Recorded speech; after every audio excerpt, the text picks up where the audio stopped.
আমি মীর আহসান আপনাদের সকলকে আমন্ত্রণ জানাচ্ছি আমাদের নিয়মিত আয়োজন নিউজ শো নির্বাচিত খবরে। আজ দিনভর যে প্রধান খবর আলোচনার খোরাক জুগিয়েছে, যে খবরগুলো ভীষণ রকম জনগুরুত্বপূর্ণ, তেমন কিছু নির্বাচিত খবর ও খবরের নির্মোহ বিশ্লেষণ নিয়ে আমাদের এই আয়োজন। আর আজ আলোচনার জন্য পুরো সময় জুড়ে আমাদের সাথে স্টুডিওতে আছে জ্যেষ্ঠ সাংবাদিক জনাব জহিরুল আলম। জহিরুল আলম, আপনাকে স্বাগত জানাচ্ছি আমাদের নির্বাচিত খবরে। এছাড়াও এই আলোচনায় আমাদের সাথে আছেন জাহাঙ্গীরনগর বিশ্ববিদ্যালয়ের আন্তর্জাতিক সম্পর্ক বিভাগের শিক্ষক প্রফেসর ফজলুল হালিম রানা। মিস্টার রানা, আপনাকেও স্বাগত জানাচ্ছি আমাদের এই আয়োজনে।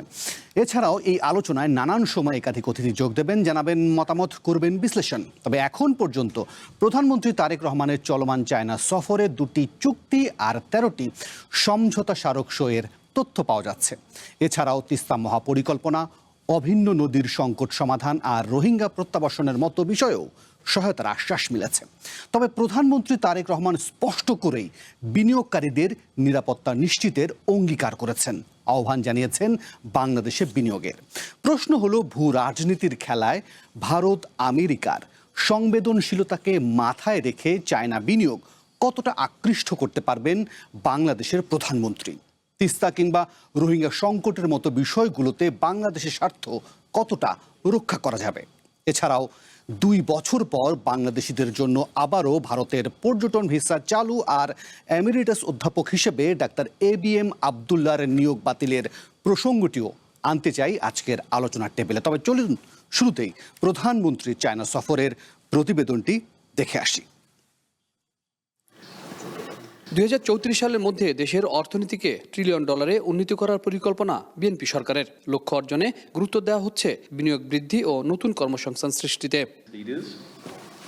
এমন বাস্তবতায় চায়না বিনিয়োগ আকর্ষণে বেইজিংয়ে বাংলাদেশ ইনভেস্টমেন্ট ফোরাম নামে বিনিয়োগ সম্মেলনের আয়োজন করে বিডা, যেখানে অংশ নেন প্রধানমন্ত্রী তারেক রহমান সহ বাংলাদেশ ও চায়নার ব্যবসায়ীরা। অনুষ্ঠানে বাংলাদেশে বিনিয়োগ সম্ভাবনার নানা দিক তুলে ধরেন প্রধানমন্ত্রী। প্রতিশ্রুতি দেন বিনিয়োগ বান্ধব পরিবেশ নিশ্চিতের। বাংলাদেশ ব্যবসার জন্য মুক্ত ও বিনিয়োগকারীদের জন্য ভালো পরিবেশ বিরাজমান। বাংলাদেশ এক বিশাল অর্থনৈতিক ও প্রশাসনিক রূপান্তরের মধ্য দিয়ে যাচ্ছে। সরকার প্রধান বলেন, চায়না বাংলাদেশ সম্পর্ক আস্থা আর বিশ্বাসের, তাই বেইজিং এর সাথে কাজ করতে আগ্রহী ঢাকা। চায়না তাদের উৎপাদন ব্যবস্থার বিভিন্ন অংশ বাংলাদেশে স্থানান্তর করতে পারে। ব্যবসা প্রতিষ্ঠানগুলো 15 দিনেরও কম সময়ে বাংলাদেশে তাদের কার্যক্রম শুরু করতে পারবে। এজন্য সব ধরনের ব্যবস্থা নেওয়া হয়েছে। দ্বিপক্ষীয় বিনিয়োগ চুক্তি উন্নত করতে তার সরকার বদ্ধপরিকর বলেও জানান প্রধানমন্ত্রী। বাংলাদেশ ব্যবসার জন্য মুক্ত, ভবিষ্যতের জন্য প্রস্তুত এবং আমরা আমাদের দীর্ঘদিনের বন্ধু চীনের সাথে কাজ করতে আগ্রহী। 2 দেশের দীর্ঘদিনের বন্ধুত্বপূর্ণ সম্পর্ক অব্যাহত থাকবে বলেও আশা করেন প্রধানমন্ত্রী তারেক রহমান। অন্তর্বর্তীকালীন সরকারের সময় বিদেশি বিনিয়োগ অনেকটাই বন্ধ হয়ে গিয়েছিল। প্রধানমন্ত্রী তারেক রহমান ক্ষমতা নেয়ার পরে চীন সফরে এসে বিনিয়োগকারীদেরকে আশ্বস্ত করছেন বাংলাদেশ এখন অনেকটাই বিনিয়োগের জন্য নির্ভরশীল হয়ে উঠেছে এবং নিরাপদ পরিবেশ সৃষ্টি করতে তার সরকার কাজ করে যাচ্ছে। তাই বিনিয়োগকারীদেরকে বললেন, বাংলাদেশে যদি তারা বিনিয়োগ করে তাহলে তাদের অর্থ এবং লভ্যাংশ কোনোভাবেই ক্ষতিগ্রস্ত হবে না। Habib Rahman, one news, Beijing, China. আমরা প্রতিবেদনটি দেখছিলাম। প্রফেসর ফজলুল হালিম, আপনার কাছে যাব, তবে যাওয়ার আগে একটা সাক্ষাৎকার দেখা জরুরি। সাবেক রাষ্ট্রদূত ভিনা সিকরি আমাদের প্রধানমন্ত্রীর এই সফরটিকে কিভাবে দেখেছেন তিনি আরটির কাছে একটি সাক্ষাৎকার দিয়েছেন। সেই সাক্ষাৎকারের ছোট্ট অংশ আমরা দেখে আপনার কাছে প্রশ্ন যাচ্ছি। স্পষ্টভাবেই আমেরিকা চায় বাংলাদেশের বর্তমান সরকার যেন 2 দেশের মধ্যে বিদ্যমান চুক্তির ধারাগুলো মেনে চলে। বিদেশ সফরে যাওয়ার আগে বাংলাদেশের পররাষ্ট্রমন্ত্রীর সাথে আমেরিকা ও ব্রিটেনের রাষ্ট্রদূতের বৈঠক অনুষ্ঠিত হয়েছে। স্বাভাবিকভাবে বাংলাদেশ এই চুক্তি অব্যাহত রাখবে, তারা সেটাই চাইছে। আর তারেক রহমানের চায়না সফর সম্পর্কে আমি মনে করি আমেরিকার সাথে চুক্তি বজায় রেখে নিজেদের পররাষ্ট্রনীতির আওতায় ঢাকা বেইজিং এর কাছ থেকে কতটা সুবিধা আদায় করে নিতে পারে প্রধানমন্ত্রী সফরে তাই খতিয়ে দেখবেন। ভিনা সিকরি যেটা বলছেন যে আসলে আমেরিকার সাথে বিদ্যমান যে চুক্তি আছে সেই চুক্তিটাকে মাথায় রেখে বাংলাদেশের যে পররাষ্ট্র নীতির আছে সেই পররাষ্ট্র নীতিকেও মাথায় রেখে কিভাবে চীনের সাথে নিবিড়ভাবে কাজ করা যায় সেটাই মূলত যাচাই করতে গেছেন প্রধানমন্ত্রী। ভিনা সিকরির এই দৃষ্টিতে কি এই সফরটিকে দেখা যায়? তাহলে এই যে এত চুক্তি সমঝোতা না দেখুন, আমার কাছে যেটা মনে হয় সেটা হচ্ছে যে এই ভিজিটের বেশ কয়েকটি আমরা দিক রয়েছে। জি। এর মধ্যে উল্লেখযোগ্য হচ্ছে যে সরকার প্রধান হিসাবে এটি প্রধানমন্ত্রীর প্রথম সফর নিঃসন্দেহে, এবং যে কারণে এটা নিয়ে যে কথা শুরু থেকেই আছে সেটা হচ্ছে যে মানে ইন্ডিয়া সফর না করে, অর্থাৎ ট্রেডিশন কিংবা কনভেনশন যেটা আমরা বলি, যে বেশিরভাগ সরকার প্রধান বা রাষ্ট্রপ্রধান ইন্ডিয়া থেকে তাদের বিদেশ যাত্রা শুরু করেন। এর ব্যতিক্রম আছে, এমনটা নয় যে এর ব্যতিক্রম নেই, কারণ এর আগের বেশ কয়েকজন রাষ্ট্রপতি কিংবা সরকার প্রধান এটা করেছেন। আপনার সাবেক প্রেসিডেন্ট জিয়াউর রহমান এটা করেছেন, ইভেন ফখরুদ্দিন সাহেব এটা করেছেন তিনি যখন ছিলেন। তারপরে এরকম এক্সাম্পল আছে, এমন না। তো এখন এখানে যে প্রশ্নটা আসছে সেটা হচ্ছে যে যেহেতু আমাদের এই ইন্দো প্যাসিফিককে কেন্দ্র করে এখানকার ভূরাজনৈতিক যে জটিলতা এবং বাংলাদেশের রাজনৈতিক পট পরিবর্তনের পরে ইন্ডিয়ার সাথে বাংলাদেশের যে বাইলেটারাল রিলেশন, সেখানে এক ধরনের টানাপোড়ান, তো সেই সব কারণে আর কি এই প্রশ্নটা আসছে। কিন্তু মূল বিষয় হচ্ছে যে সরকার যে সিদ্ধান্তটা নিয়েছে সেটা হচ্ছে গিয়ে আমরা মানে যেটা ফরেন পলিসির ভাষায় আমরা বলতে পারি যে এটা এক ধরনের তাদের আপনার ব্যালেন্সিং একটা মুভ। অর্থাৎ ইন্ডিয়া তো প্রথম সফর হলো না, বা চায়না তো হলো না অফিসিয়ালি, মধ্যবর্তী একটা দেশ, কিংবা আমরা আসিয়ানের একটি শক্তিশালী রাষ্ট্র হিসাবে আমরা মালয়েশিয়াকে বেছে নিলাম। তো সেই জায়গায় সরকারের এই মুভটি ঠিক আছে। এখন ধরুন এটা নিয়ে যারা বিশ্লেষক, শুধুমাত্র বাংলাদেশের না, সারা পৃথিবীর পত্রপত্রিকা আপনি নিশ্চয়ই খেয়াল করেছেন, চায়নার গণমাধ্যম, ইন্ডিয়ান গণমাধ্যম এবং পৃথিবীর বহু দেশের গণমাধ্যমই এটা নিয়ে বেশ সোচ্চার, এবং সেটা আমার কাছে মনে হয় যে অনেকটা যৌক্তিকও। কারণ একটা নির্বাচন হবার পরে বেশ কিছুদিন সময় গেছে, এবং এটাও ঠিক যে ইন্ডিয়ার তরফ থেকে বাংলাদেশের প্রধানমন্ত্রীকে নিমন্ত্রণ জানানো হয়েছে, ঠিক তেমনি চায়না থেকে জানানো হয়েছে, মালয়েশিয়া থেকেও জানানো হয়েছে। তো এইটা আসলে ডিপেন্ড করে যে সরকার কিভাবে বিবেচনায় নিবে, সরকার তার সামনের দিনগুলো কিভাবে, অর্থাৎ সে তার ফরেন পলিসিকে কিভাবে ডিল করবে, তার স্ট্র্যাটেজিক অটোনমি কতটা থাকবে, এবং সে আসলে কোনো অ্যালাইনমেন্টের দিকে ঝুঁকে পড়বে বা টিল্ড হবে কিনা, যেটা আমরা আইআর এর ভাষায় বলি বা ইন্টারন্যাশনাল রিলেশনসের ভাষায়, যে একটি পার্টিকুলার দেশের দিকে ঝুঁকে পড়বে কিনা, এই সব প্রশ্নগুলো আসে। কিন্তু আমার কাছে মনে হয়েছে যে আপনার এখন যে ফরেন পলিসিটা বাংলাদেশ প্র্যাকটিস করতেছে এই সরকার, সেটা এক ধরনের মাল্টিভেক্টর ফরেন পলিসি। অর্থাৎ আপনার বৃহৎ যে রাষ্ট্রগুলো রয়েছে সেই রাষ্ট্রগুলোর সাথে এক ধরনের সুসম্পর্ক বজায় রেখেই, যেমনটা আমেরিকার সাথে, ঠিক একইভাবে আবার হচ্ছে চায়নার সাথে, ঠিক তেমনি সরকারের কিন্তু যারা উচ্চ পর্যায়ে রয়েছেন তারা কিন্তু বেশ কয়েকবার বলেছেন যে তারা ইন্ডিয়া কেন্দ্রিকও তাদের সফর রয়েছে, কিংবা সম্পর্ক উন্নয়নে তারা কাজ করবেন। এবং ইন্ডিয়ার তরফ থেকেও কিন্তু আমরা ইভেন আজকেও একটা ডেভেলপমেন্ট আমরা দেখলাম যে নতুন করে 2 বছর পরে ট্যুরিস্ট ভিসা চালু হতে যাচ্ছে, এবং তারা তাদের যে এখানে যিনি হাই কমিশনার রয়েছেন তার কিন্তু স্ট্যাটাস যেটা, সেটা একজন পূর্ণমন্ত্রীর মর্যাদায় উন্নীত করেছেন। এবং এগুলো কিন্তু বাংলাদেশকে প্রায়োরিটি দেওয়া, গুরুত্ব দেওয়া, অর্থাৎ বাংলাদেশ যে দ্বিপাক্ষিক ভাবে ইন্ডিয়ার কাছে অনেক গুরুত্বপূর্ণ একটি রাষ্ট্র, সে কারণে তার এই যে স্ট্যাটাস চেঞ্জ করা, তারপরে হচ্ছে গিয়ে এখানে আবার নতুন করে ভিসা ব্যবস্থা চালু করা, অর্থাৎ ট্যুরিস্ট ভিসা, তার মানে হচ্ছে গিয়ে এই পুরো বিষয়গুলোর সাথে একটার সাথে একটা ইন্টারলিঙ্ক। এবং প্রফেসর ফজলুল হালিম, একটু বোঝার চেষ্টা করি। গতকালও যখন এই আলোচনার টেবিলে একটা আলোচনা হচ্ছিল, তখন একজন অ্যাম্বাসেডর এবং একজন গবেষক বা বিশ্লেষক বলি বা সাংবাদিক বলি, তাদের মধ্যে এক ধরনের মানে একটু মতদ্বৈততা হচ্ছিল, যে এক পক্ষ মনে করছিল যে না, বাংলাদেশের আসলে আগের সেই পুরনো ধ্যান ধারণার ফরেন পলিসিতে না, যে সবার সাথে বন্ধুত্ব, এখন একটা সময় এসেছে একটা সাইড হয়ে যাওয়ার। আবার অ্যাম্বাসেডর সাহেব বলছিলেন যে না, বাংলাদেশের সক্ষমতার দিকটাও বিবেচনা করতে হবে। আপনার বিশ্লেষণটা কীরকম হবে যে এখনকার আধুনিক প্রেক্ষাপটে সরকার যেটা করেছেন, এবং সেই জায়গাটা কিন্তু অনেক প্র্যাগমেটিক একটা ডিপ্লোমেসি। এবং আপনি যে আলোচনা, যদিও আমি দেখিনি বা শুনিনি সেই আলোচনা, কিন্তু আমার কাছে যেটা মনে হয় যে আপনার একটি জায়গায় টিল্ড হওয়া, একটি পার্টিকুলার কান্ট্রিতে, কিংবা হচ্ছে গিয়ে কোনো অ্যালাইনমেন্টে পার্টিসিপেট করা, বাংলাদেশ এই রকমের রাষ্ট্র না, বাংলাদেশের নেচার এরকম না। বাংলাদেশের যে ফরেন পলিসি সিন্স 1971, আমাদের কিন্তু আমরা ওই রকমের রাষ্ট্র না। আমাদের সাথে বন্ধুত্বপূর্ণ সম্পর্কই বেশিরভাগ রাষ্ট্রের, এবং আমরা কোনো বৈরী সম্পর্ক চাই না, কখনোই না। এবং এখন যে অবস্থা, হ্যাঁ ঠিক আছে যে আপনার আমাদের যেহেতু একটা হিউজ বর্ডার শেয়ারিং রয়েছে ইন্ডিয়ার সাথে, এবং ক্ষমতার পট পরিবর্তনের পরে এটা 2 রাষ্ট্রের মধ্যে, অর্থাৎ যে ইন্টারিম যে রেজিমটা ছিল তাদের সাথে এক ধরনের টানাপোড়ান ছিল, অর্থাৎ ইন্ডিয়ান গভর্নমেন্টেরও। তো যে কারণে হয়তো আমাদের কাছে মনে হয়েছে স্বাভাবিকভাবে, এবং অনেকগুলো পলিটিক্যাল রেটরিক তৈরি করা হয়েছিল। ভবিষ্যৎ হোক নিরাপদ, বিনিয়োগ হোক বিশ্বস্ত, আর আমার পছন্দ সল্ট বে। ওয়েলকাম টু সল্ট বে।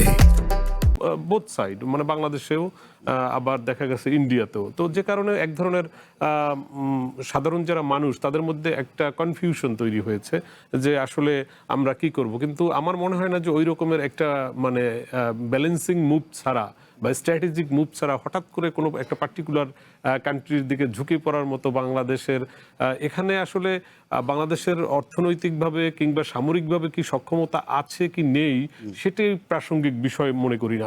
আমি মনে করি হচ্ছে গিয়ে বাংলাদেশ ওই ন্যাচারাল রাষ্ট্র না, বাংলাদেশ তো মিয়ানমার না, বাংলাদেশ তো নর্থ কোরিয়া না। কাজেই বাংলাদেশ এরকম যদি কেউ বলেও থাকেন, আমি শ্রদ্ধা নিয়েই বলছি যে সেটি আমি সঠিক মনে করি না। কারণ বাংলাদেশের একটা আইডল জায়গা রয়েছে, ফলেন পরিস্থিতিতে আমরা নিউট্রাল জায়গাটা। হ্যাঁ, এখন আমরা যেটা করছি এটা হচ্ছে গিয়ে স্রেফ ইকোনমিক ডিপ্লোমেসি, প্রথম কথা। দ্বিতীয় কথা আপনি বলতে পারেন যে ডেভেলপমেন্ট ডিপ্লোমেসি, কিংবা এর বাইরে আমরা বলতে পারি ইনভেস্টমেন্ট লিড ফরেন পলিসি। অর্থাৎ আমাদের এখন ইনভেস্টমেন্ট দরকার, টাকা দরকার, আমাদের ডেভেলপমেন্ট দরকার। একটা নতুন সরকার তৈরি হয়েছে, এখন হচ্ছে এই সরকার কাজ করবে, কাজ করতে হলে তাকে টাকা লাগবে, তার ইনভেস্টমেন্ট লাগবে। তো সেই কাজটাই সরকার করার চেষ্টা করছে। এখানে একদিকে ঝুঁকে পড়া, আর এক রাষ্ট্রের সাথে বৈরী সম্পর্ক করা, এমনটা ভাবার বা চিন্তা করার কোনো কারণ আছে বলে আমি মনে করি না। জহিরুল আলম, আপনার কাছে কি বিনয় সিকরির বক্তব্যটার মধ্যে কোনো উষ্মা খুঁজে পান, কিংবা এখন পর্যন্ত এই সফরটিকে আপনি যেভাবে দেখেছেন তাতে করে বাংলাদেশের স্বার্থ কতটুকু রক্ষা হয়েছে? বা এখন পর্যন্ত আমি বিস্তারিত জানি না চুক্তি, সমঝোতা, সড়ক, কিন্তু মোটা দাগে যে বিষয়গুলো এসছে সেগুলো থেকে আসলে আশাবাদী হওয়ার কতটুকু সুযোগ আছে? নাকি এর আগের মতোই, যদি আপনি ব্রিক্সের কথা চিন্তা করেন, যদি আপনি রোহিঙ্গার ক্রাইসিসের কথা চিন্তা করেন, তিস্তার কথা চিন্তা করেন, আমি এর আগের সরকারগুলোর কথা বলছি, সবগুলো সময় কিন্তু এই প্রসঙ্গগুলো এসেছে, আশ্বাসের কথা এসেছে। এবারও কি সেই রকম পথে হাঁটছে, নাকি এখন একটা সুযোগ আসলেই তৈরি হয়েছে? আমার তো মনে হয় যে প্রাইম মিনিস্টার যে বক্তব্যটা আপনি একটা ক্লিপ এখানে শোনালেন, উনি কিন্তু এই কথার মধ্যে কিন্তু পুরো নির্যাসটা পেয়ে যায় যে we are open for business. আপনার এটা কিন্তু যিনি পূর্ববর্তী বক্তা বললেন যে এটা একটা প্র্যাগম্যাটিক এবং প্র্যাকটিক্যাল ডিপ্লোমেসি বাংলাদেশ এখন পার্সু করছে, এবং যে কান্ট্রি স্পেসিফিক বা কান্ট্রি সেন্ট্রিক যে ফরেন পলিসিটা আমরা আগে দেখেছি এবং যেটার রিফ্লেকশন ছিল নানাভাবে, সেখান থেকে আমার মনে হয় যে শুরুর দিন থেকেই সরকার এটা পরিষ্কার করেছে যে আমাদের ফরেন পলিসি, এটাকে আপনি ডিপ্লোমেসির ভাষায় নানাভাবে টার্ম করতে পারেন। যেমন একটা কথা আছে যে এটাকে হেজিং ডিপ্লোমেসি বলতে পারেন। হেজিং ডিপ্লোমেসি হচ্ছে যে একটা ঝুড়িতে সবগুলো ডিম একটা বাস্কেটে রাখা না। ধরেন আপনার এখন চায়না ভিজিটের মাধ্যমে আমাদের প্রায়োরিটি কি? আমাদের প্রায়োরিটি এখন বিজনেস, ইনফ্রাস্ট্রাকচার, আমাদের ওয়াটার ম্যানেজমেন্টের সাপোর্ট, আমাদের দরকার হচ্ছে ম্যানুফ্যাকচারিং রিলোকেশন, আমাদের দরকার হচ্ছে নতুন নতুন টেকনোলজি ট্রান্সফার, আমাদের দরকার হচ্ছে ডেফিনেটলি কিছু স্ট্র্যাটেজিক কি বলবো যে পার্টনারশিপ। তো সেদিক থেকে বিনয় সিকরির কথা যেটা আপনি তুলেছেন, হ্যাঁ, নেবারিং কান্ট্রি হিসেবে তাদেরও একটা প্রত্যাশা ছিল যে ডাউন টার্ন ছিল দুই দেশের সম্পর্কের মধ্যে ডিউরিং দ্য ইন্টারিম রেজিম, সেখান থেকে তারা কিন্তু they have been consistently signalling যে নতুন সরকার আসলে তাদের সঙ্গে সম্পর্কের উন্নয়ন তারা ঘটাবে। তো সেখানে কিন্তু বাংলাদেশ, আমার মনে হয়েছে যে বাংলাদেশ সবসময় ওপেন ছিল, কিন্তু আমাদের নেবারিং কান্ট্রির দিক থেকে নিমন্ত্রণ থাকলেও নেবারিং কান্ট্রির দিক থেকে সেই জেস্টারটা কিন্তু আমরা এখন পর্যন্ত মানে দেখতে পাইনি ওই অর্থে। যেমন ধরেন যে রিসেন্ট যে রিটার্নসগুলো বা যে ডিসপিউটসগুলো আছে, এই ডিসপিউটসগুলো কিন্তু আমাদের সম্পর্কের মধ্যে এখন আবার নতুন করে একটা কি বলবো যে উষ্মা বা এক ধরনের অস্বস্তির কারণ হয়েছে। Anyway, to avoid this strategic geo strategic irritants, বাংলাদেশের নতুন সরকার খুবই চমৎকারভাবে একটা কেয়ারফুল ক্যালকুলেশন করেছে, যেটাকে আপনি কেয়ারফুল ব্যালেন্সিংও বলতে পারেন, যে তারা মালয়েশিয়ার দিকে শুরু করেছে। That was bit of symbolic আর কি, যে টু অ্যাভয়েড এই চায়না ইন্ডিয়া এ ধরনের আলোচনার মধ্যে। এখন আমাদের এখনকার যে লক্ষ্যটা এই ভিজিটের, সেই লক্ষ্যের মধ্যে যেই সমঝোতা স্মারকগুলো বা যে পার্টনারশিপগুলোর কথা আমরা শুনছি, সেগুলো কিন্তু সোললি ইকোনমিক ইন্টারেস্ট ড্রিভেন। এখানে ধরেন আমাদের যে নতুন নতুন চাইনিজ ইনফ্রাস্ট্রাকচার বিনিয়োগের প্রমিসগুলো আমরা পেয়েছি এবং সেটার এগেনস্টে আমরা তাদেরকে যে ফ্যাসিলিটিসগুলো দিতে চাই এবং এখান থেকে তাদের যে বিনিয়োগের যে নিরাপত্তা, সেই নিরাপত্তার ব্যাপারে মাননীয় প্রধানমন্ত্রীকে যেভাবে তাদেরকে এশিওর করে আসছেন, সেটা কিন্তু আমার মনে হয় যে চায়নার এনগেজমেন্টটাকে আরও ইন্টেন্সিফাই করবে ইন দ্য কামিং ডেজ। একই সঙ্গে আমাদের যে ওয়াটার ম্যানেজমেন্ট ইস্যুতে কিন্তু আমাদের একটা বড় ধরনের সহযোগিতা দরকার, হুইচ হ্যাজ বিন মানে কি বলে যে ওয়াইডলি ডিসকাসড মানে ইন দ্য পাস্ট মান্থস। ওই জায়গাও কিন্তু চায়নার একটা প্রমিস বা একটা কমিটমেন্ট কিন্তু আছে। প্লাস আমাদের কিন্তু এখানে কিছু মানে কি বলবো যে ইকোনমিক পলিসির মধ্যে কিন্তু বাজেট ঘাটতি আছে, আমাদের নানা ধরনের কিন্তু আর্থিক সহায়তার বিষয় রয়েছে, সেখানেও কিন্তু চায়না আমাদের কিন্তু একটা এনগেজ ফ্রেন্ড হিসেবে কিন্তু আমাদের সঙ্গে মানে কি বলবো যে যুক্ত আছে। তো আমার মনে হয় যে সব মানে ইকোনমিক পার্সপেক্টিভে বলেন, আবার ধরুন জিও স্ট্র্যাটেজিক পলিটিক্যাল আসপেক্ট থেকে বলেন, সবগুলো দিক থেকে কিন্তু চায়না আমাদের একটা কি বলবো যে ইনক্রিজিংলি ট্রাস্টেড বন্ধু হিসেবে আমাদের কাছে কিন্তু মানে নিজেদেরকে প্রমাণ করছে এবং সরকারও তাদের এই এনগেজমেন্টের সুযোগটা কিন্তু নিয়েছে। তার অর্থ এই না যে ইন্ডিয়া যে নেবারিং কান্ট্রি তাদের সঙ্গে বাংলাদেশ এনগেজ থাকবে না। ওই যে প্র্যাগম্যাটিক অ্যান্ড প্র্যাকটিক্যাল যে ফরেন পলিসি, সে কিন্তু বাংলাদেশ কিন্তু ইন্ডিয়ার সঙ্গেও এনগেজ থাকার জন্য বলেছে। মেবি লেটার অন তারা এই সম্পর্ককে এগিয়ে নেওয়ার জন্য সেটার কিন্তু যে সিগন্যালটা উনি দিয়েছেন যে আজকে হাই কমিশনার সাহেবও কিন্তু এটা এক ধরনের স্ট্র্যাটেজিক রেসিপ্রোকেশন। আমার মনে হয় যে অ্যাট দ্য কি বল যে time of China visit Indian high commissioner যে আজকে যে অ্যানাউন্সমেন্টটা দিলেন, এটাও কিন্তু এক ধরনের রিফ্লেকশন অফ গুডউইল, যে 2 বছর সময় পরে এসে তারা আবার ভিসা রেজিমটা শুরু করছে এবং বলছে যে সম্পর্ক স্বাভাবিক করার জন্য আসলে এইদিকে আগাচ্ছেন। আমি বরং আপনার কাছে দ্বিতীয় প্রশ্ন যাওয়ার আগে আমরা বরং প্রধানমন্ত্রীর উপদেষ্টা মাহাদি আমিনের যে বক্তব্যটা রয়েছে, যে তিনি মোটা দাগে গণমাধ্যমকে কি যা বলেছেন যে কোন কোন সমঝোতা স্মারকগুলো হয়েছে, কোন কোন চুক্তির বিষয়গুলো সামনে এসেছে, সেটা শুনি, তারপরে আপনার কাছে দ্বিতীয় প্রশ্নে যাচ্ছি। তিস্তার প্রজেক্টের বিষয়ে আমাদের একটা মহাপরিকল্পনা রয়েছে, যেটা বিএনপি নির্বাচনে ইশতেহারে প্রণীত রয়েছে। তার আলোকে এই মহাপরিকল্পনার প্ল্যানিং স্টেজ থেকে শুরু করে যেখানে প্রয়োজন চীন আমাদেরকে টেকনিক্যাল সাপোর্ট প্রোভাইড করবে, তাদের যে নো হাওয়া বা জ্ঞান রয়েছে তার উপর ভিত্তি করে আমাদের প্রজেক্ট ডিফাইন করা, প্ল্যানিং করা, এক্সিকিউশন সব জায়গাতে ধারাবাহিকভাবে তারা ইনভলভ হবেন বলে আগ্রহ প্রকাশ করেছে। মায়ানমারের সাথে যদি কোনো ডায়ালগ করার প্রয়োজন হয়, স্পেশালি রোহিঙ্গা রিপ্যাট্রিয়েশন বা প্রত্যাবাসনের জন্য, যেটা আমরা সবসময় বলছি যে ভলান্টারি, সেফ এবং ডিগনিফাইড রিপ্যাট্রিয়েশন চাই, সেক্ষেত্রে চীন বলেছে তারা ফ্যাসিলিটেট করতে চায়। ব্রিক্সে সম্পৃক্ততার বিষয়ে আলোচনা হয়েছে এবং ব্রিক্সে বাংলাদেশের সংযুক্ত হওয়ার ক্ষেত্রে ওনারা ইতিবাচক ভূমিকা রাখবেন সেটি বলেছেন। শুনছিলাম মোটা দাগে তিনি তিস্তা, রোহিঙ্গা এবং ব্রিক্সের প্রসঙ্গটি সামনে এনেছেন।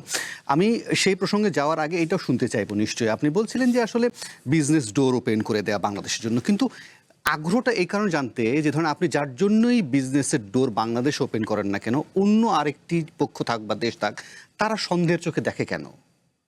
না, এটা কিন্তু এটার জন্য বাংলাদেশ মানে cannot be held responsible. Bangladesh কিন্তু মানে সবসময় কিন্তু উন্মুক্ত, কাছের এবং দূরের সব দেশের জন্য কিন্তু বাংলাদেশ উন্মুক্ত থেকেছে।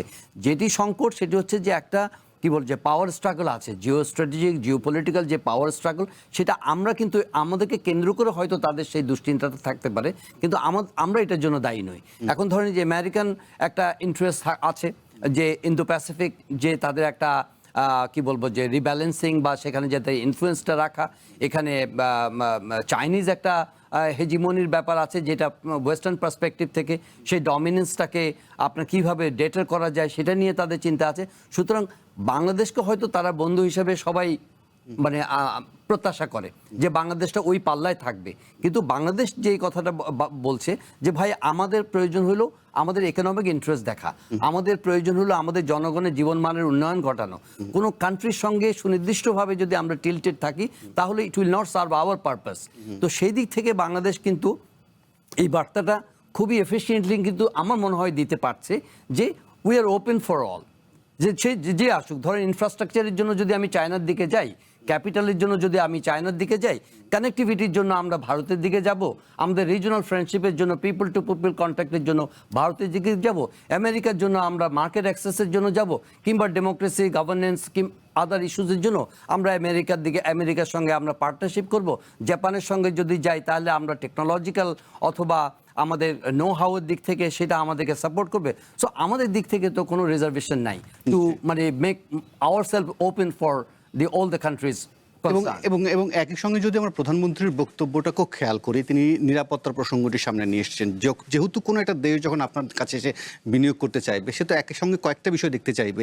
এখানকার নিরাপত্তা কেমন, এখানকার অবকাঠামো কেমন, সড়ক পরিবহন থেকে শুরু করে রাজনৈতিক স্থিতিশীলতা শুরু করে আমলাতান্ত্রিক জটিলতাগুলো কেমন, সেই জায়গা থেকে মানে জানতে চাই যে একটা অভ্যুত্থানের পর একটা সময় পার করে আসা, আজও যদি আপনি টিআইবিতে দেখেন, টিআইবি যে রিপোর্ট দিচ্ছে তাতে বলছে যে একটা বিপুল পরিমাণ দুর্নীতি কিন্তু এখনো যায়নি, 2025 সালেও সেটা দেখা গেছে।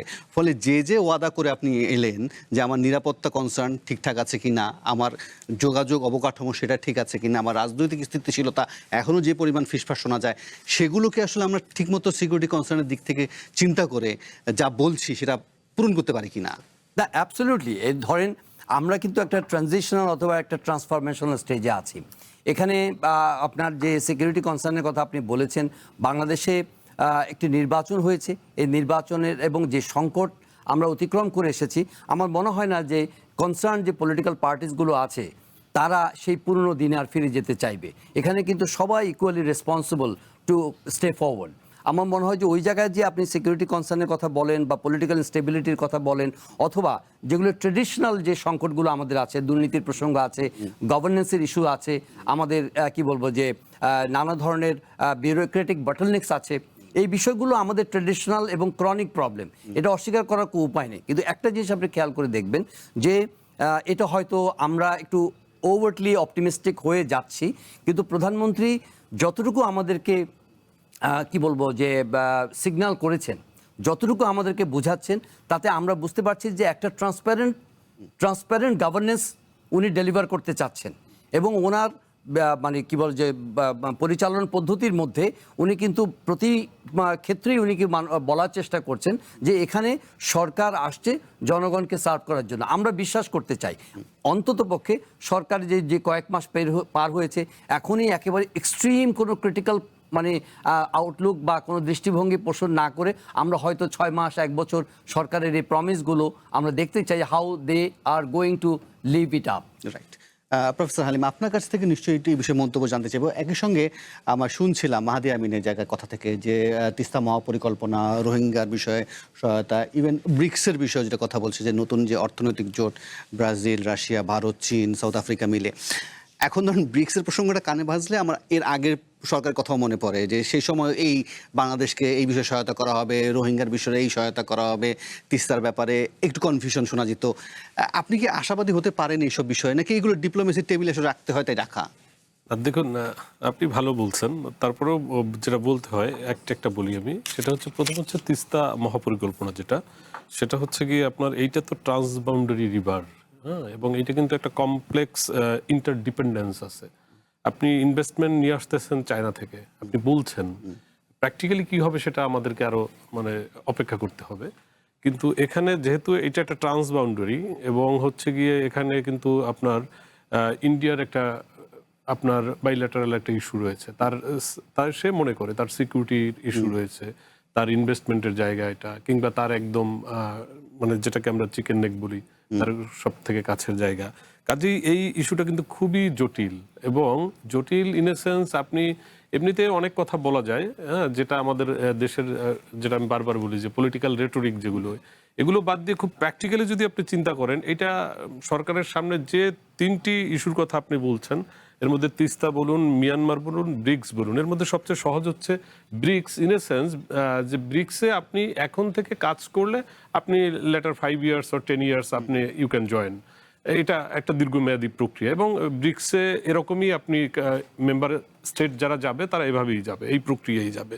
তো সেক্ষেত্রে বাংলাদেশের এই ইন্ট্রোডাকশন খুব ভালো, এটা আমি ইতিবাচকভাবেই দেখতে চাই, এবং এর আগের সরকাররাও চেষ্টা করেছেন, এবং এটা ঠিক আছে, এটা একটা ব্যাক টু ব্যাক প্রসেস।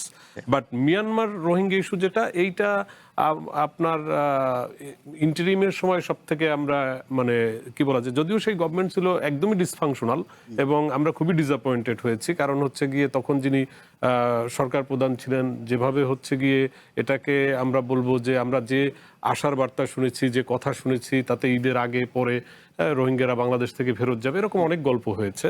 তো প্র্যাকটিক্যালি আসলে আরো 2.5 লাখ যোগ হয়েছে।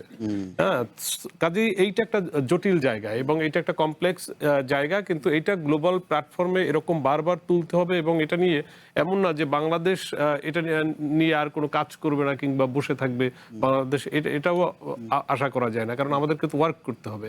কাজেই হচ্ছে আপনি মালয়েশিয়া কিন্তু এটার একটা পার্ট, কারণ তারা শুরু থেকে এই রোহিঙ্গা ইস্যু বা রোহিঙ্গা ক্রাইসিসকে একদম শুরু থেকেই কিন্তু মালয়েশিয়া আমাদের গ্লোবাল প্ল্যাটফর্মে আমাদেরকে মানে আপনি বলতে পারেন যে তারা আমাদেরকে সাপোর্ট দিয়ে যাচ্ছে, সমর্থন দিয়ে যাচ্ছে।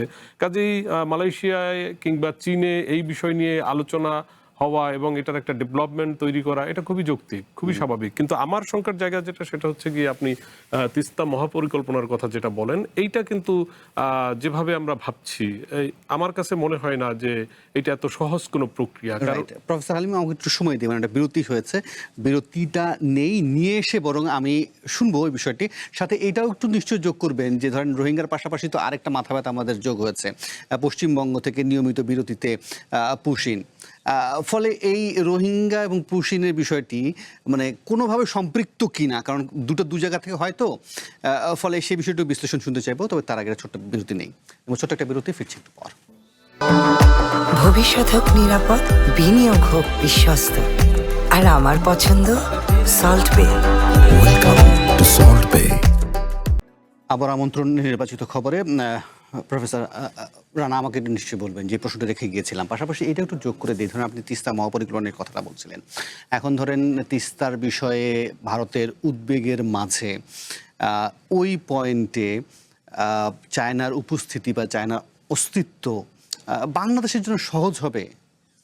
দেখুন, আমার কাছে যেটা মনে হয় যে এই আপনার অ্যাক্টিভিটিস হচ্ছে, অর্থাৎ আপনি যখন গ্রাউন্ড ওয়ার্ক করতে যাবেন তার আগে তো আপনার ইনভেস্টমেন্ট দরকার। এখন প্রথম কথা হচ্ছে যে চায়না এই ইনভেস্টমেন্টটা করবে কিনা, কিংবা ইন্ডিয়া কি করবে, সেই জায়গাটা তো আগে বিবেচনায় নিতে হবে। কারণ আমরা ধরেই নেই, যখন আমরা তিস্তা মহাপরিকল্পনা নিয়ে কথা বলি তখন মনে হয় যে চায়না বোধহয় কালকেই কাজ শুরু করতে যাচ্ছে।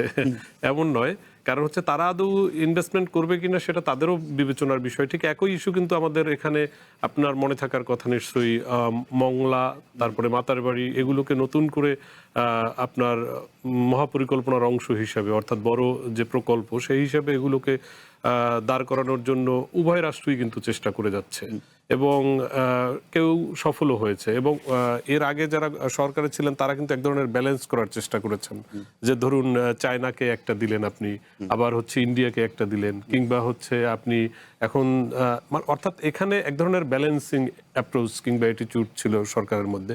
ঠিক তেমনি এখন এই তিস্তা মহাপরিকল্পনা এক্সিকিউট করা আমার কাছে মনে হয়েছে অনেক ট্রিকি এবং অনেক চ্যালেঞ্জিং, এবং এটা সরকারের জন্য এবং যারা করতে আসবেন তাদের জন্য এবং যাদের বাড়ির কাছে করবেন তাদের জন্য। কাজেই এইটা একটা আমার মনে হয় যে সময়েরও ব্যাপার, এটা হুট করে হবার সম্ভাবনা খুব কম। জহিরুল আলম, আপনাকে এই বিষয়ে আপনার মন্তব্য জানতে চাইবো। পাশাপাশি রোহিঙ্গা এবং পুশিন কোনোটা কি কোনোভাবে, মানে আমি জানি না ঠিক কোন রকম কানেকশন দেখতে পান কিনা আসলে?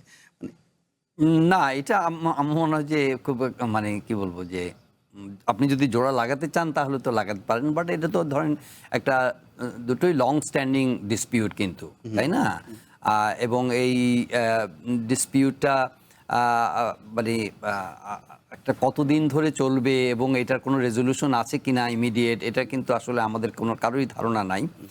তবে এইটুকু বলা যায় যে আপনার রোহিঙ্গার রেজলিউশনের ক্ষেত্রে উনি যেই কথাটা বললেন, জনাব মাহাদি আমি যেটা বললেন, এখনও কিন্তু ওই পশ্চিমা ঢঙেই আমাদের এই বয়ানটা কিন্তু এখন আমরা দিয়ে যাচ্ছি যে সেফ ডিগনিফাইড রিপ্যাট্রিয়েশন। আপনার এই ধরনের টার্মে রোহিঙ্গা রিপ্যাট্রিয়েশন হওয়ার কথা না, কারণ আমাদের দায়িত্ব না তাদের ডিগনিফাইড রিপ্যাট্রিয়েশন এনশিওর করা, এবং সেফ রিপ্যাট্রিয়েশন এটা আমাদের দায়িত্ব না। এটা যদি পার্টিস কনসার্ন যারা আছেন তারা দায়িত্ব। এখন চায়না ডেফিনেটলি ভেরি মানে কি বলবো যে ক্লোজ পার্টনার অফ মিয়ানমার, সেই জায়গার মধ্যে আমাদের তো দাবি থাকবে এবং আমরা সবসময় এই দাবি করে আসছি যে China play very active role, হ্যাঁ, engaged role to have a resolution. কিন্তু আমি মনে করি যে এই জায়গার মধ্যে চায়না আমাদের কিন্তু প্রত্যাশা অনুযায়ী যেভাবে বলা হয় যে ধরেন মিয়ানমার চায়নার কথা শুনবে, জি, ধরেন যেখানে দেশটি বলছে যে না এগুলো আমাদের নাগরিকই নয়, ফলে মানে এটা কি খুব সহজ কথা, মানে বলার জন্যই বলা যে চায়না বললো আর মিয়ানমার শুনলো আর সব নিয়ে গেল? না, সেটা নয় হয়তো, কিন্তু একটা ইনফ্লুয়েন্স করার মতো সামর্থ্য কিন্তু চায়নার আছে। It's is all about diplomatic manoeuvring, তাই না? এই যে আপনার আমরা তো হচ্ছে গিয়ে এটার একটা ভিকটিম, এখানে আমাদের কোনো ভূমিকা নাই। কিন্তু যারা এই জিও পলিটিক্যাল বা জিও স্ট্র্যাটেজিক এই ল্যান্ডস্কেপের মধ্যে যুক্ত আছে, যাদের ইকোনমিক স্বার্থ বলেন, স্ট্র্যাটেজিক স্বার্থ বলেন, মিলিটারি ইন্টারেস্ট বলেন, সব কিছু মিলে যারা এটার স্টেক হোল্ডার, এই স্টেক হোল্ডারদের একটা বলি হচ্ছে গিয়ে আমরা, এটা আমাদের উপর একটা ব্যাগেজ, একটা আনডিউ বার্ডেন। তো সুতরাং ওই জায়গার মধ্যে আসলে আমরা আমাদের মানে ওভারঅল যে সামর্থ্য, ওই সামর্থ্যের জায়গাতে এটা একনলেজ করা ভালো যে আমরা এদেরকে পার্সু করার মতো আসলে ওই ক্যাপাসিটি তো আমাদের নাই। আমরা জাতিসংঘের উপর নির্ভর করি, আমরা ইউএসের উপর নির্ভর করি, চায়নার উপর নির্ভর করি, ইভেন ধরেন যে আপনার রাশিয়া তার গুডউইলের উপর, কোথাও তারা ইউএনএ কোনো মুভমেন্ট হলে তারা সেখানে কি ভূমিকা নেয় সেটার উপর আমরা ডিপেন্ড করি। এমনকি যখন ধরেন যে বিগত যে পতিত সরকারের সময় ইন্ডিয়ার সঙ্গে তাদের এত ভালো সম্পর্ক বলে তারা প্রচার করেছে বা দেখিয়েছে, সেই ইন্ডিয়াও তো এই ক্ষেত্রে আমাদের পাশে ছিল না। কাজেই আমরা কিন্তু এটার স্টিল আমরা একটা মানে কি বলবো যে এটার একটা ভয়ঙ্কর একটা মানে সাফারিং সাইডের মধ্যে আছি। অ্যাট দ্য সেম টাইম আপনি দেখেন যে এই যে এখন পুশিনের কথা যেটা বললেন, যখন তারা সম্পর্ক উন্নয়নের জন্য একটা প্রতিশ্রুত সময় পার করছে, ঠিক একই সময়ে তারা কিন্তু এই ডিসপিউটটাকে আরও নতুন করে তারা উস্কে দিয়েছে। তার মানে হচ্ছে যে একটা গুডউইলের ঘাটতি কিন্তু আমরা দেখতে পাচ্ছি ইউনিয়ন গভর্নমেন্টের তরফ থেকেও। পশ্চিমবঙ্গের সরকার বদল হয়েছে, বাট পশ্চিমবঙ্গের সরকার তো ইউনিয়ন গভর্নমেন্টেরই একটা এক্সটেন্ডেড ভার্সন। বিজেপি তো এখানে জিতেছে, তাই না? তো বাংলাদেশে যদি তারা সুন্দর ভালো সম্পর্ক চায়, তাহলে তো এই জিনিসটা তারা উস্কানোর কথা নয়। তো আমি মনে করি যে এখানে আমরা let us do not draw any conclusion, কারণ আমরা আমাদের এই মানে কি বলবো যে ফরেন পলিসি বলেন, প্রতিবেশী দেশের সঙ্গে সম্পর্কের বিষয়টি বলেন, এটা যেহেতু একটা চলমান প্রক্রিয়া, এটা একটা ডাইনামিক প্রসেস, সেখানের মধ্যে হ্যাঁ ভারত আমাদের সঙ্গে নানা ধরনের ডিসপিউট জিয়ে রেখেছে বটে, কিন্তু একই সঙ্গে আজকে যে অ্যানাউন্সমেন্টটা তারা দিয়েছে, ইট সিগন্যালস যে তারা হয়তো বা এই জায়গা থেকে তারা একটা মুভ অন করতে চাইছে। সেই বিষয়টা প্রতিবেদন আছে, সেটা দেখি বরং, কিন্তু তার আগে ছোট্ট করে একটু জেনে নেই। ধরেন আমরা গত কয়েকদিন আগে শুভেন্দু অধিকারীর একটা বক্তব্য শুনলাম, তিনি বিধানসভায় দাঁড়িয়েই বললেন, একটা সংখ্যার কথা বললেন, 10,000 অবৈধ বাংলাদেশিকে তিনি পাঠিয়ে দিয়েছেন, আরও 1800 অপেক্ষা করছে। মানে সংখ্যাটাকে কি আপনার মনে হয় যে 10,000কে এই অল্প সময়ের মধ্যে, যদি কোনো সময় উল্লেখ করেননি, কিন্তু তিনি যেহেতু এখন মুখ্যমন্ত্রী হয়েছেন, অতএব তিনি ক্রেডিট নিতে গিয়ে তার সময়টার কথাই উল্লেখ করার কথা, ফলে এই সংখ্যাটা যখন সামনে আসে, এটাকে আসলে কতটুকু যৌক্তিক মনে হয়? পাশাপাশি এটাতে কি আমাদের বিজিবির সক্ষমতা নিয়ে প্রশ্ন ওঠে কিনা? না, বিজেপি মোটেই না, একদমই না।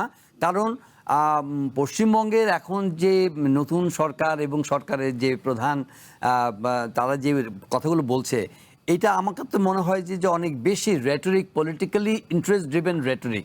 তারা কিন্তু নির্বাচনের আগে শুভেন্দু অধিকারী কিন্তু এগুলো বলেই কিন্তু ভোটের বাজারটা মানে ক্যাপিটালাইজ করার চেষ্টা করেছে, এবং তারা এই কথাটা বারবার বলেছে। আমার মনে হয় এটা ওখানকার ভোটারদেরকে প্লিজ করার একটা মুভমেন্ট, একদম তাদের বোকা বানানোর একটা চেষ্টা।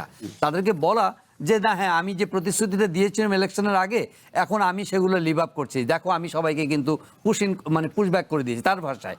কিন্তু আপনি খেয়াল করে দেখবেন যে বাংলাদেশের বিজিবি, আমার মনে হয় যে তারা অত্যন্ত ভ্যালিয়েন্টলি, অত্যন্ত সাহসিকতার সঙ্গে এবং খুবই বোল্ডলি প্রত্যেকটা মুভ কিন্তু তারা কিন্তু ভয়েড করে দিয়েছে।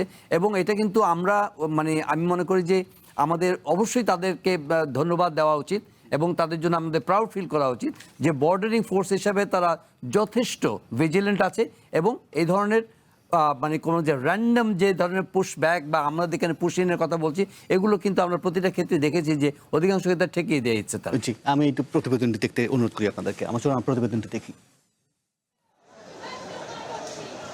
24-এর গণ অভ্যুত্থানে ধানমন্ডির ইন্দিরা গান্ধী সাংস্কৃতিক কেন্দ্র সহ দেশ জুড়ে ভারতের ভিসা কেন্দ্রগুলোতে আগুন ও ভাঙচুরের ঘটনা ঘটে।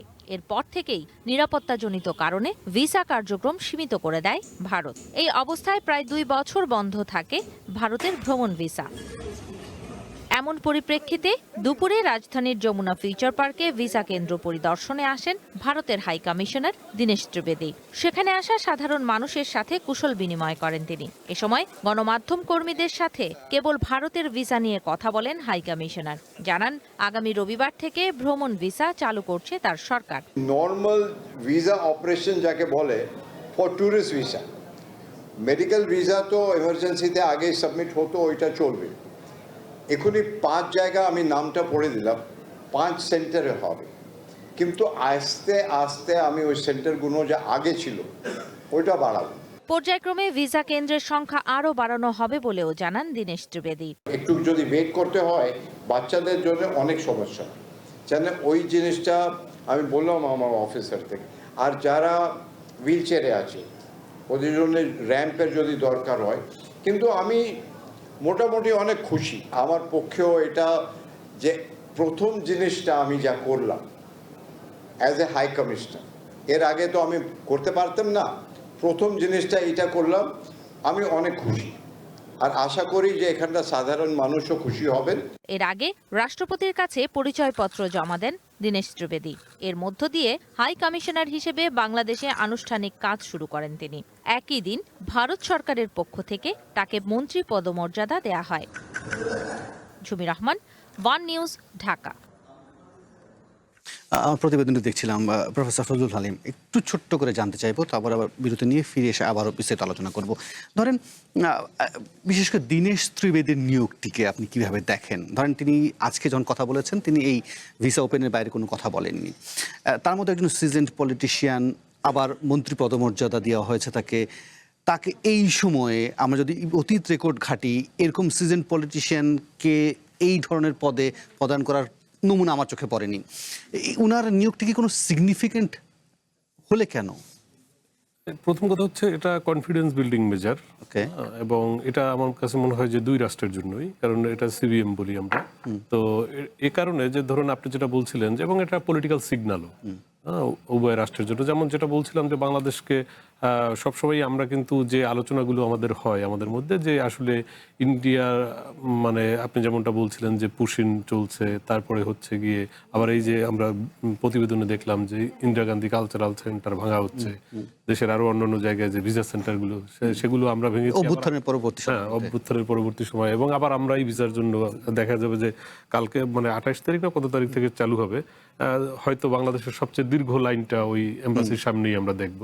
তো এগুলো আসলে মানুষের মধ্যে এক ধরনের আপনার প্রভোকেশন বলেন, কিংবা হচ্ছে গিয়ে পলিটিক্স যারা করেন তাদের মধ্যে পলিটিক্যাল রেটরিক বলেন, এগুলো থাকে, এটা বিষয়টা। কিন্তু ওনার যে পার্টিকুলার আপনার যে প্রশ্ন, যে দীনেশ ত্রিবেদী সাহেবের আমার কাছে যেটা মনে হয়েছে যে এটা খুবই সিগনিফিকেন্ট, এবং এই মুভটা ইন্ডিয়া খুবই পজিটিভলি নিয়েছে আমার ধারণা। এবং হয়তো এটা হতে পারে যে আমরা যদি ওইভাবে চিন্তা করি যে কনস্পিরেসি থিওরির মতো, যে হয়তো চায়না সফর করেছে, আরও অনেক ইস্যু রয়েছে বাংলাদেশের সাথে ইন্ডিয়ার সম্পর্কটা অতটা ডেভেলপ হচ্ছে না, সেই সব কারণে তাদের এটা একটা ফার্স্ট মুভ বলতে পারেন, বা ভালো একটা অ্যাপ্রোচ, পজিটিভলি অ্যাপ্রোচ, যে অ্যাপ্রোচের জায়গায় তারা চাচ্ছে যে অর্থাৎ বাংলাদেশ এক ধরনের স্ট্র্যাটেজিক যে হেজিং যার মধ্যে দিয়ে যাচ্ছে, সেখানে ইন্ডিয়াকেও যেন বাংলাদেশ মানে রেখে শুধুমাত্র চায়না সেন্ট্রিক না হয় কিংবা ইউএসএ সেন্ট্রিক না হয়, সেই জন্য ইন্ডিয়ার তরফ থেকে আমি মনে করি যে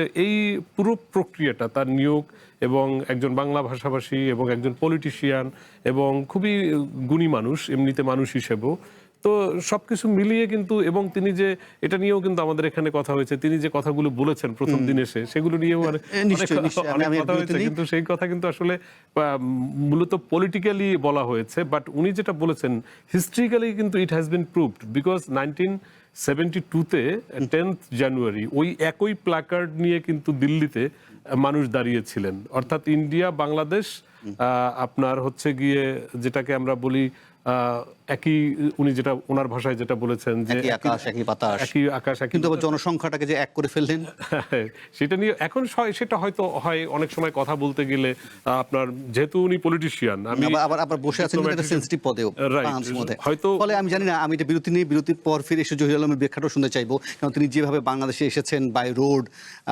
এসেই তিনি যে মন্তব্যগুলো করেছেন সেটাতে আপনার সাথে কতটা একমত হন জহির আলম, সেটা আমি একটা বিরতির পর ফিরে এসে জানতে চাইবো। নিবছর একটা বিরতি, ফিরছি একটু পর। ভবিষ্যৎ হোক নিরাপদ, বিনিয়োগ হোক বিশ্বস্ত, আর আমার পছন্দ সল্ট বে। Welcome to Salt Bay. আবার আমন্ত্রণ নির্বাচিত খবরে। জহির আলম, যে প্রশ্নটি আসলে রেখেছিলাম যে দীনেশ ত্রিবেদীর এই নিয়োগ বিশেষ কিছু কিনা, অবশ্যই অবশ্যই বিশেষ কিছু, এবং একই সঙ্গে তার মন্তব্য। জি, আমি শুরুতে যখন বলেছিলাম যে বিভিন্নভাবে ধরেন যে বাংলাদেশের যে ডিপ্লোম্যাটিক অ্যাপ্রোচটা, এটাকে আমি বলেছিলাম যে একটা হেজিং ডিপ্লোমেসি, তাই না? আবার যদি ইন্ডিয়ার এই ডিপ্লোমেসিকে ধরেন আপনি, আজকের যে ডিসিশনটা, আমি বলবো এটাকে ক্যালিব্রেটেড ডিপ্লোমেসি। ক্যালিব্রেটেড ডিপ্লোমেসি এই অর্থে ওয়াই তারা এই সময়টা, আজকে দিনটা কিন্তু বেছে নিয়েছে অ্যানাউন্সমেন্টের জন্য। এটাও কিন্তু একটা, আমার মনে হয় একটা ডিপ্লোম্যাটিক ম্যানুভারিং থেকে definitely in a positive move. Positive move এই অর্থে যে তারা বাংলাদেশের সঙ্গে সম্পর্ক রিসেটিং এর একটা মুডে আছে, রাইট। সেই জন্য এই সিগন্যালটা তারা দিচ্ছে। এবং আপনি দীনেশ ত্রিবেদীর কথা তুলেছেন যে ওনার অ্যারাইভালটাও কিন্তু একটা বড় ধরনের বার্তা, যে এবং একই দিনে তাকে যে স্ট্যাটাসটা দেওয়া হয়েছে, স্ট্যাটাসটা দেওয়া হয়েছে এই অর্থে যে এটা সেরিমোনিয়াল স্ট্যাটাস, যেটা হলো টেবিল অফ প্রেসিডেন্সে বলেছে যে উনি সেরিমোনিয়ালি মিনিস্টারের মর্যাদা পাবেন। এগুলোকে যদি কম্বাইনলি আপনি দেখেন তাহলে এটা বলার অপেক্ষা রাখে না যে ভারত বুঝতে পারছে যে বাংলাদেশের জনগণের সঙ্গে, এবং এটা মানে ব্যবসা বাণিজ্যের দিক থেকে হোক, পিপল টু পিপল কন্ট্যাক্টের দিক থেকে হোক, রিজিওনাল পলিটিক্সের দিক থেকে হোক, কানেক্টিভিটির দিক থেকে হোক, সব কিছুর দিক থেকে কিন্তু ভারতের কাছে বাংলাদেশ রিমেইন আ ভেরি, কি বলবো, ইম্পর্টেন্ট নেইবার। এইটা কিন্তু তারা বুঝে, কিন্তু তাদের যে হেজিমনি, যেটা বিগ ব্রাদারলি একটা হেজিমনি আমরা দেখেছি যে প্রিভিয়াস ডেকেডে, এই ডেকেডের এক্সপিরিয়েন্সটা কিন্তু তারা যদি এটা থেকে কোনো লেসন গ্রহণ করে যে না, আমরা দুটো সভরেন কান্ট্রি, আমরা আমাদের shared values, shared economic interest এবং শেয়ার্ড পিপল টু পিপল ভ্যালুজের উপর ডিপেন্ড করে আমরা একটা sovereign mutual interest driven relation যদি করতে চাই, ডেফিনেটলি বাংলাদেশ ইজ ওপেন, বাংলাদেশের জনগণও ওপেন। এবং উনি ঠিকই বলেছেন, হয়তো এক সময় যে একটা পঞ্জীবিত ক্ষোভে বহিঃপ্রকাশ হিসেবে নানা ধরনের এক ধরনের ভায়োলেন্ট অ্যাক্টিভিটি আমরা দেখেছি, একই সঙ্গে আবার এটা অস্বীকার করা যাবে না যে প্রচুর মানুষ কিন্তু is in line, is in queue, যে তারা এখন ট্যুরিস্ট হিসেবে বলেন, মেডিকেল ভিসা হিসেবে বলেন, বিজনেস জন্য বলেন, তারা কিন্তু নেবারলি কান্ট্রি হিসেবে ভারতের সঙ্গে যোগাযোগটা রাখতে চাইছে।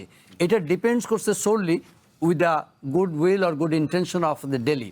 তো সুতরাং আমি মনে করি যে দীনেশ ত্রিবেদীর আজকের অ্যানাউন্সমেন্টটা একটা পজিটিভ সিগন্যাল করছে, এবং এইটা আমি মনে করি যে সামনের দিনগুলোতে তারা যদি এটা অব্যাহত রাখে in terms of resolution of other disputes, other irritants like push in, এই পুশিনের ব্যাপারে যদি তারা একটা পজিটিভ, মানে এখানে যদি তারা থেমে যায়, ওয়াটার শেয়ারিংয়ের ব্যাপারে তারা যদি পজিটিভ মুভমেন্ট নেয়, বর্ডার কিলিংয়ের ব্যাপারে যদি তারা তাদের রেস্ট্রেইন করে, এবং at the same time people to people contact বাড়ায়, তাহলে তো আমি দেখি না যে কোনো সমস্যা।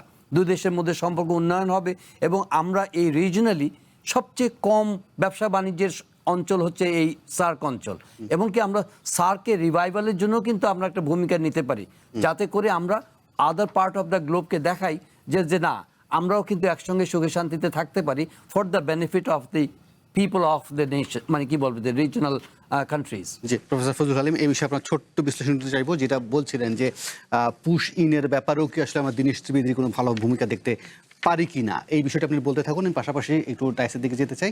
আমরা অনলাইন নিউজগুলো পোর্টাল আছে, সেখান থেকেও দেখবো কিছু খবর, পাশাপাশি মন্তব্য জানতে চাইবো। আমরা কি পুশ ইনের ব্যাপারে দীনেশ ত্রিবেদীর কোনো ভূমিকা? আমার কাছে এটা দেখেন, এটা একদমই আমার কাছে মনে হয় যে খুবই সাময়িক একটা ইস্যু, এবং এটা জহিরুল ভাই সঠিক বলছেন। এটা ওই বাংলাদেশ এবং ইন্ডিয়াতে যখন বিশেষ করে ভোটিং পলিটিক্সটা যখন আসে, অর্থাৎ নির্বাচন যখন আসে, তখন এই ধরনের আপনার পলিটিক্যাল আমরা বলবো কমেন্টস পলিটিশিয়ানরা করেন, এবং এটা আপনি যে পলিটিশিয়ানের কথা বলছিলেন অর্থাৎ পশ্চিমবঙ্গের মুখ্যমন্ত্রী, ওনার আগে ওনার দলের যিনি প্রধান তিনি বহু আগে প্রথমবার যখন প্রধানমন্ত্রী হয়েছেন তিনিও অনেক কথা বলেছেন, কিন্তু ঠিক যেদিন তিনি নির্বাচিত হয়েছেন তারপরে কিন্তু তিনি সেগুলো ভুলে গেছেন। এখন একটু ম্যান টু ম্যান ভেরি করে, যেহেতু ওয়েস্ট বেঙ্গলের এখন যিনি চিফ মিনিস্টার রয়েছেন তিনি অনেক কথা বলেছেন, তো ওনাকে তো কিছু না কিছু পারফর্ম করতে হবে, হয়তো তারই একটা অংশ কিংবা প্রক্রিয়া হিসাবে এই পুশিনের চেষ্টা। তবে তারপরেও এটা আমি বলতে হবে যে এইটা মানে প্রিন্সিপাল অফ ডিউ প্রসেস যেটা সেই অনুযায়ী ওনার করা উচিত ছিল, এবং এইখানে আসলে বাইলেটারাল রিপেট্রিয়েশন বা যে প্রসিডিউরাল যে ম্যাটারগুলো থাকে সেগুলো কিন্তু একজন হলেও সেটা তারা মেনটেন করে নাই, সেটা নিঃসন্দেহে আপনার সমর্থনযোগ্য নয়। তবে আমার ধারণা যে এটি খুব শীঘ্রই এই ইস্যুটা স্থিমিত হয়ে যাবে। নিশ্চয়ই আমরা বরং এই ফাঁকে একটু অনলাইনগুলো দেখে নিই, সর্বশেষ আপডেট তারা কি দিয়েছে, এবং একই সঙ্গে নিশ্চয়ই আপনাদের মন্তব্য জানতে চেষ্টা করব। প্রথম আলো, সেখানে তারা এখন পর্যন্ত ডিআইজি বিপ্লব বিজয় তালুকদারকে সাময়িক বরখাস্ত, ডাক্তার ABM আবদুল্লাহর এমিরিটাস অধ্যাপক নিয়োগ বাতিল, বেতন ভাতা ফেরাতে নির্দেশ। এই সংবাদটা নিয়ে একটু আসলে কথা বলা দরকার। প্রফেসর আবদুল্লাহর বিষয়টি, এই বিষয় নিয়ে তিনি আবার আমাদের চ্যানেল ওয়ানের সাথে কথাও বলেছেন, তার মনে সম্ভবত আমাদের কাছে বক্তব্যটা আমাদের কাছে আছে, আমরা বরং সেটাও একটু শুনি, বরং একটু জানতে চাইবো যে কি এমন ঘটলো আসলে যে তার এমিরেটাস অধ্যাপক নিয়োগটা বাতিল হলো আসলে। তিনি কি বলেছেন গণমাধ্যমের কাছে, আমরা বরং সেই মন্তব্যটা একটু দেখি। আমার যে আদিবন ছিল এটা তারা বাতিল করছে, শুধু তাই না আরো নোংরা করছে, যেটা সেটা হলো কিছু অনারিয়াম দিচ্ছে, কিন্তু বেতন টেতন কিছু না, সামান্য কিছু টাকা দিতে আর কি, খুব বেশিও আসবে না, টাকা ফেরত দিতে হবে। কিন্তু কত অ্যামাউন্ট উল্লেখ করা, চিঠি লিখতে জানে না তারা, কিন্তু আমি লুটপাট করি নাই, ঘুষ খাই নাই, চুরি করি নাই, ডাকাতি করি নাই, তাই না? সুতরাং দিয়েছে তারা, ফেরত চাচ্ছে, ঠিক আছে ফেরত দিব আর কি। এই টাকা দেওয়া আমার জন্য কঠিন ব্যাপার না, কিন্তু জিনিসটা তো অশুভনীয়। একটাই হইতে পারে প্রতিহিংসা, হিংসা ছাড়া আর কিছু মনে হয় না আমার কাছে, কারণ আমি তো সরাসরি রাজনীতির সঙ্গে জড়িতও না, পলিটিক্সও তো করি না। রাজনৈতিক প্রতিহিংসা তাও মানায়, তারা বললে আমার এটা নাকি অবৈধ হয়েছে, তা আমার লাইফের কি অ্যাচিভমেন্ট নাই?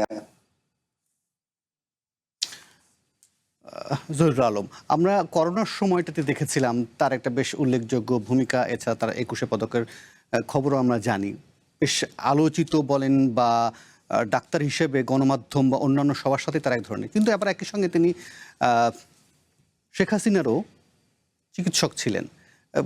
মানে বিষয়টিকে আপনি কিভাবে মূল্যায়ন করবেন, আসলে কিভাবে বিশ্লেষণ করবেন? এটা একটা একাডেমিক সিদ্ধান্ত হলো, কিন্তু এটার একটা পলিটিক্যাল, একটা আন্ডারকারেন্ট পলিটিক্যাল ইমপ্লিকেশন আছে, যেভাবে মানে ওনার ব্যাপারে সিদ্ধান্ত নেওয়া হয়েছে। আসলে যে সিদ্ধান্ত নেওয়া হয়েছে এটার জন্য উনি রেসপন্সিবল না। মানে উনার প্রফেসর, এমিরেটাস প্রফেসর যে ওনাকে করা হয়েছে, যে অধ্যাদেশটি পরিবর্তন করে 2024 জুনের কথা বলা হয়েছে, সে সময়ে এসে এই সিদ্ধান্তটি নেওয়া হয়েছে। তো এটার জন্য ওনাকে যেভাবে ডিসগ্রেস করা হয়েছে সেটা হয়তো বা ওনারা মানে একাডেমিক ভাবে তারা সেই সিদ্ধান্ত নিতে পারেন, বা কিন্তু এটা কতটা ডিসেন্ট হয়েছে সেটি একটা বড় প্রশ্ন হয়ে থেকে যাবে। কিন্তু এই যে বেতন ভাতা মানে ফেরতের যে নির্দেশটা দেওয়া হয়েছে, এটা আমার মনে হয় চ্যালেঞ্জ হলেও হতে পারে। উনি তো বলেছেন গ্রেসফুলি যে উনি টাকা ফেরত দিতে পারবেন, the amount is not that big. কিন্তু বিষয়টা হচ্ছে যে যেই সিদ্ধান্ত বলে ওনাকে প্রফেসর এমিরেটাস করা হয়েছে, সেটা তো করা হয়েছে কর্তৃপক্ষ, তখনকার কর্তৃপক্ষ তাকে করেছেন, সেটা তো উনি তো আর সেটা আদায় করে বা দাবি করে নেন নাই, সেটা সিদ্ধান্ত নিয়েছেন, ওনাদেরকে আপনি রেসপন্সিবল করতে পারবেন, নাম্বার ওয়ান। এবং সেটা যদি স্ক্র্যাপ করার পরে যদি ওনার এটা না থাকে, এটা নিয়ে আইনগতভাবে হয়তো আপনি কিছু বলতে পারবেন না। কিন্তু প্রফেসর এমিরেটাস হওয়ার পরে যে টাকা পয়সা বা বেতন ভাতা উনি নিয়েছেন, সেটা তো উনি কাজ করে নিয়েছেন, যদি নিয়ে থাকেন, তাই না? সেটা উনি কাজ করে নিয়েছেন, কাজে এইটা আমার মনে হয় যে কিছুটা অপ্রীতিকর হবে আর কি হয়েছে। এবং এ ধরনের সিদ্ধান্ত আমার মনে হয় যে এটা প্রথম। এর আগে বিভিন্নভাবে আমরা দেখেছি যে তাদের মানে পরিবর্তন, হয়তো বিশ্ববিদ্যালয়ের ভিসি পরিবর্তন হয়েছে, কিংবা বিচারিক বা প্রশাসনিক ক্ষেত্রে পরিবর্তন হয়েছে, কিন্তু এরকম একটা সিদ্ধান্ত প্রথমেই দেখলাম। প্রফেসর ফজলুল হালিম, আপনি একটু শুনতে চাইবো, উনি বলছিলেন রাজনৈতিক প্রতিহিংসা এরকম কিছু, মানে এই সরকার তো আসলে বলছিল যে কোনো প্রতিহিংসা পথে হাঁটবে না। দেখুন, সবচেয়ে বড় কথা হচ্ছে যে এর থেকে দুঃখজনক এবং মর্মান্তিক কোনো কিছু হতে পারে না। কারণ হচ্ছে যে আপনি রাজনীতিকে বাদ দিন, প্রফেসর এবিএম আব্দুল্লাহকে আপনি যদি না চেনেন বা যারা দেখছেন, যে কেউ চাইলে গুগল করতে পারেন উনি কেমন ডাক্তার, ওনার মানে প্রফেশনাল অ্যাচিভমেন্ট কি, ওনার একাডেমিক কেরিয়ার কি এবং ওনার গবেষণা কি, এটা এদেশের মানুষ সবাই জানে। এখন কথা হচ্ছে যে আপনি এই ধরনের যখন মানে প্রক্রিয়ার মধ্য দিয়ে গিয়েছে, আমি নিশ্চয়ই এখানে দুঃখজনক হলেও সত্য যে ইউনিভার্সিটিগুলো অটোনোমাস বডি, এটা ঠিক, কিন্তু তারা তাদের যে নিয়োগ প্রক্রিয়া সেখানে কিন্তু বিশ্ববিদ্যালয়ের উপাচার্য থেকে শুরু করে এই যে সিনেট সিন্ডিকেট যার কথা আমরা বলছি, এগুলো কিন্তু সরকার দ্বারা নির্ধারিত হয়, যার ফলে উনি যে রাজনীতির শিকার এটা আর বলার অপেক্ষা রাখে না। কিন্তু সবচেয়ে দুঃখজনক হচ্ছে এটা একটা রেট্রোস্পেক্টিভ ইস্যু, এবং যেটা হচ্ছে গিয়ে ধরুন মানুষকে এতটা সমাজে বিশেষ করে অধ্যাপক বলেন, রাজনীতিক বলেন, আপনার ইঞ্জিনিয়ার বলেন বা প্রকৌশলী, তারপরে সাংবাদিক, অর্থাৎ সমাজের যারা গুণী মানুষ তাদেরকে যদি রাষ্ট্র কিংবা সে যে রেজিমই হোক না কেন, আপনি এই প্রক্রিয়ার মধ্য দিয়ে যদি একজনকে অসম্মানিত করা হয় এবং সেখানে রুল অফ ল মেনটেন করা হয়েছে কিনা, তারপর তাকে হচ্ছে গিয়ে আপনার একাডেমিক যে ফ্রিডম সেটা তার ভায়োলেট করা হয়েছে কিনা, ইনস্টিটিউশনাল অটোনমি ভবিষ্যতে আপনার চ্যালেঞ্জের মুখে পড়বে কিনা, এবং তাকে কারণ দর্শক, আমি জানি না, ওনার সাথে কথা বলতে পারলে আমরা বুঝতে পারতাম যে ওনাকে কোনো নোটিশ দেওয়া হয়েছে কিনা, অর্থাৎ এই পুরো প্রসিডিউরাল বিষয়টা যদি মেনটেন করেও সরকার, তারপরেও আমি জানি এটা করেনি, কারণ হচ্ছে বাংলাদেশে এরকমটা করা হয় না, বাট এরপরেও কথা হচ্ছে যে যদি এগুলো সব মেনটেন করেও তারপরেও কি প্রফেসর এবিএম আব্দুল্লাহর মতো মানুষকে এটা করা যায়? অসংখ্য ধন্যবাদ প্রফেসর ফজলুল হালিম এবং একই সঙ্গে জহিরুল আলম। আপনারা নিশ্চয়ই একসঙ্গে সবাই একমত হয়েছেন যে এরকম একটা দৃষ্টান্তটা আসলে খুব একটা সুখকর দৃষ্টান্ত নয়। আপনারা আপনাদের মূল্যবান মন্তব্য এবং সময় দিয়েছিলেন আজকে, আপনাদেরকে অসংখ্য ধন্যবাদ। এরই সাথে শেষ করতে চাই আজকের নির্বাচিত খবর। কাল আবারও দেখা হবে, সে পর্যন্ত ভালো থাকুন, সুস্থ থাকুন, শুভরাত্রি।